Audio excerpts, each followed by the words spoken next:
رجع راسه وأنا صايمة ويقول لي ذب الطفل اللي ببطنك ما أريده. قاسي يعني قاسي كتل اللي كتله، يعني مرة جاب أصابعي يدخلني بالكهرباء.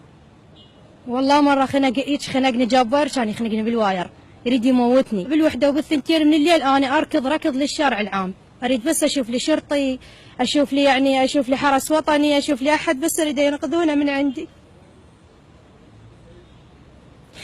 حكاية هذه الامرأة المطلقة هي واحدة من مئات الحكايا التي تقشعر لها الأبدان بمجرد الدخول إلى المحاكم. ظاهرة تتنامى وتيرتها يوميا بشكل مضطرد. وإذا ما تحدثنا عن أسباب انفصال الزوجين فهي متنوعة وعديدة يشرحها لنا المختصون. السبب أعزوه بشكل أكبر وأعم هو إلى تعرض منظومة القيم الاجتماعية إلى هاي الهزات الكثيرة جراء الظروف السياسية والاجتماعية والاقتصادية اللي مر بها البلد. ظاهرة الزواج المبكر اللي تؤدي دائما إلى طلاق الهم المبكر، لأنه إذا تصير إنه عدم تفاهم بين الطرفين، أطفال دا يتزوجون ودا تصير ما دا يتفاهمون وما دا يعرفون شنو الموضوع، ما قلة وعي.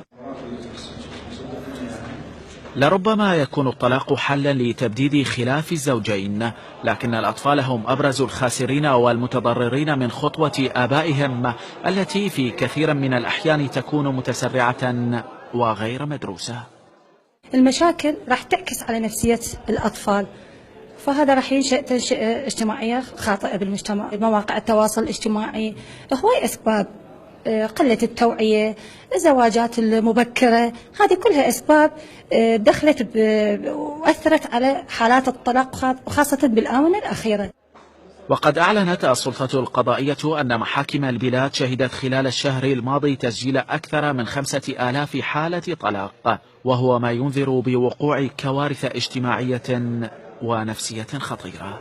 أنس عادل، السومرية. بعد الفاصل تتابعون.